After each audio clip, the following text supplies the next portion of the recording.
En 2020, deux éléments majeurs ont agi sur les relations Chine-UE. Le Covid-19 et les mesures d'hostilité de l'administration Trump visant la Chine. Aucun des deux n'a été facile à gérer ni pour l'Europe ni pour la Chine. Les deux parties ont-elles réussi à tirer leur épingle du jeu? À mon avis, oui. Car malgré la complexité de la situation, en cette période de fin d'année, quand on fait le bilan sur les relations Chine-UE, on se demande si elles sont devenues pires ou meilleures.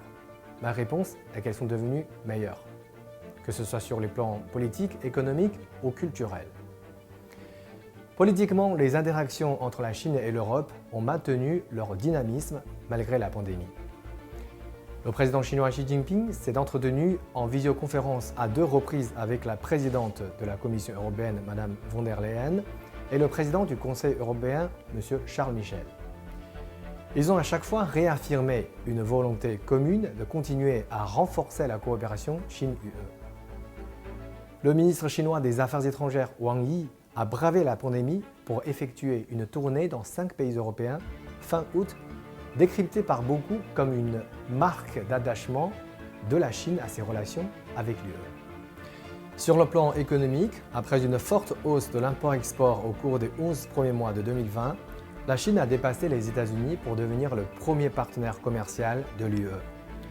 La signature de l'accord sur la protection des indications géographiques entre la Chine et l'UE a marqué une nouvelle étape dans les relations économiques entre les deux parties et l'accord intégral Chine-UE sur l'investissement qui, après 7 ans de négociations, reste à la dernière ligne droite à franchir.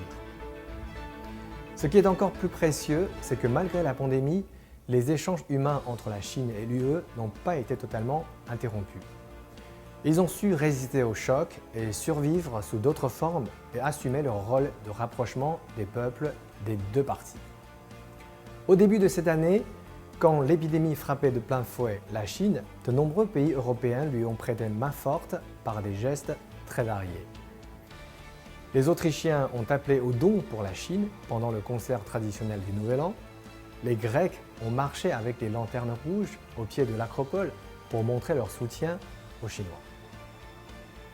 Plus tard, quand c'était au tour de l'Europe de faire face à la pandémie, les Chinois ne sont pas restés non plus les bras croisés. Des experts chinois ont été dépêchés en Italie pour partager leurs expériences, tandis que le pays était complètement confiné. Au mois de mars, les quelques 300 000 masques venant de Chine étaient parmi les premières aides étrangères.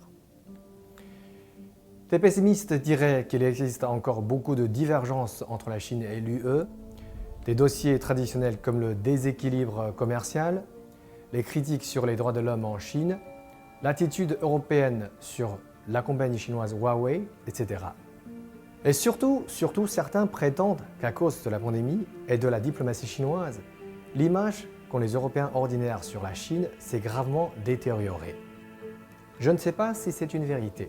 Difficile de vérifier l'authenticité de ces allégations.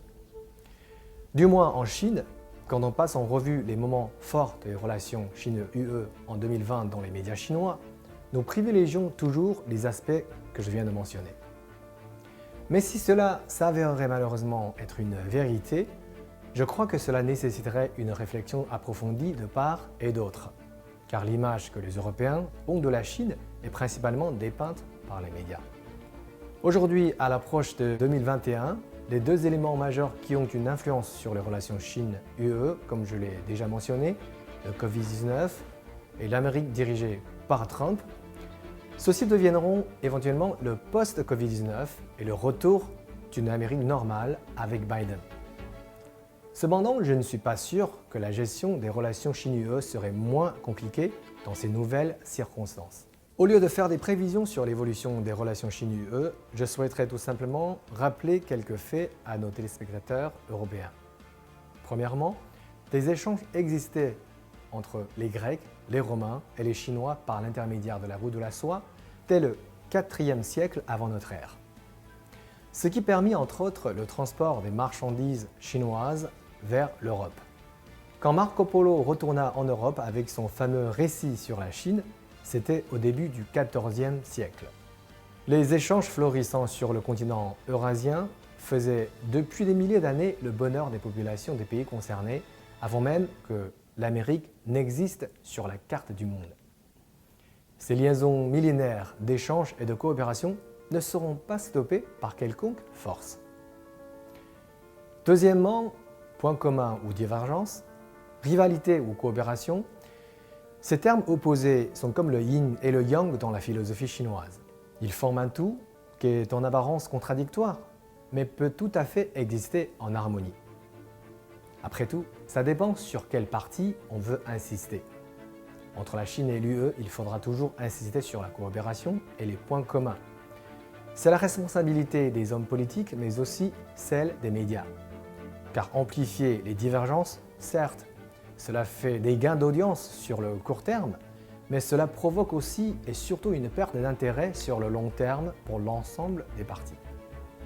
Alors quelles sont les aspirations communes entre la Chine et l'UE?